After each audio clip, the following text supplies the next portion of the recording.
Hey everybody, my name is Jimmy King with Your News Detroit. It's week 12 of the NFL, but before I want to talk about week 12, you might be wondering why I'm wearing an Ireland t-shirt. Well, in case you hadn't found out by now, Ireland lost in a FIFA World Cup qualifier to France a couple weeks back. The French goal scored by Thierry Henry was clearly a handball inside of the 18-yard penalty box, and for that reason, Thierry Henry went on to score the goal, which France ended up winning the game 1-0. And for that reason, France ended up going to the World Cup instead of Ireland. Ireland tried to protest this, saying the referees clearly missed a handball in the box.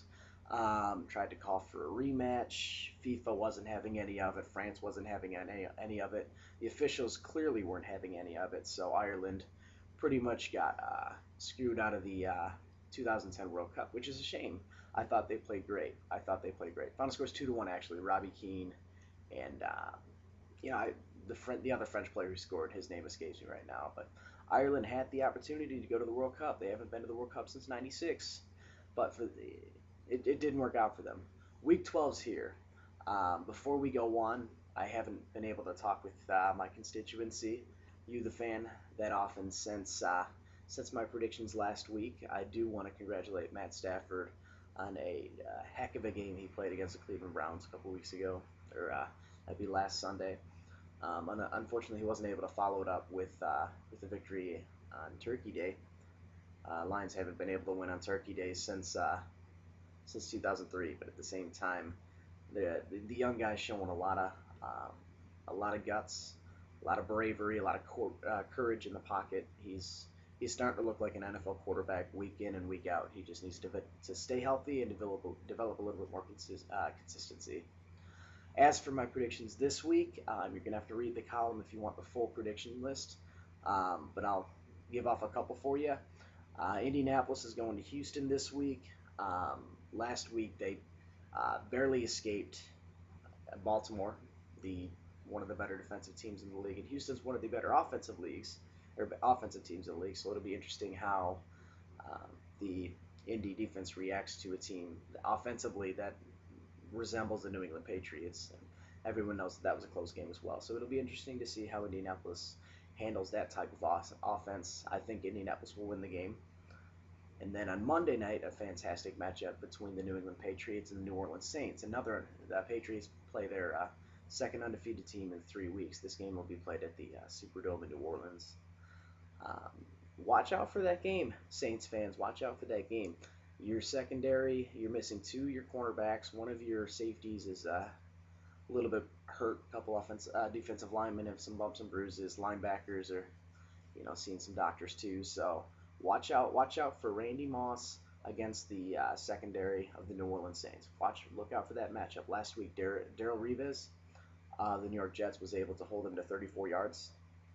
So that'll be in my matchup, I guess, of the week. We'll see how the Saints defense reacts to Wes Welker, who went out and had a 192-yard performance last week as well.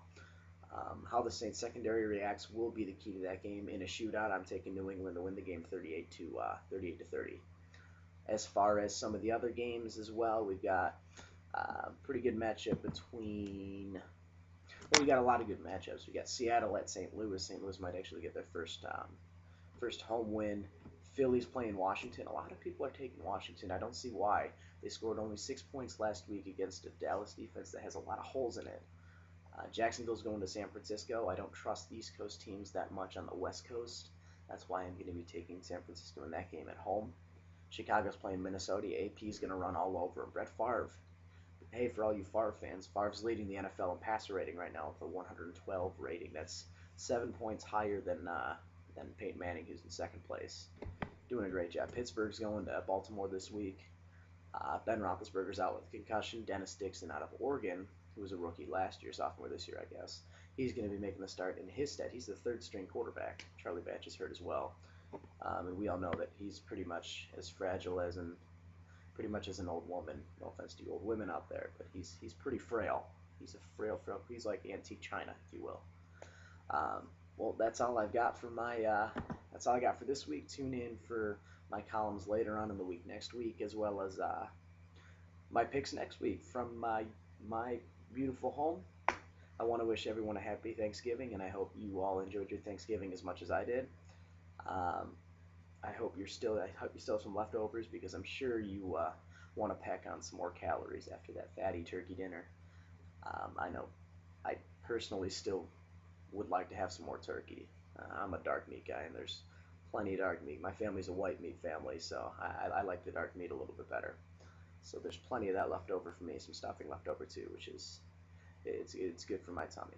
Anyway, I look forward to seeing you guys next week. Enjoy week 12. It looks very promising, and talk to you later.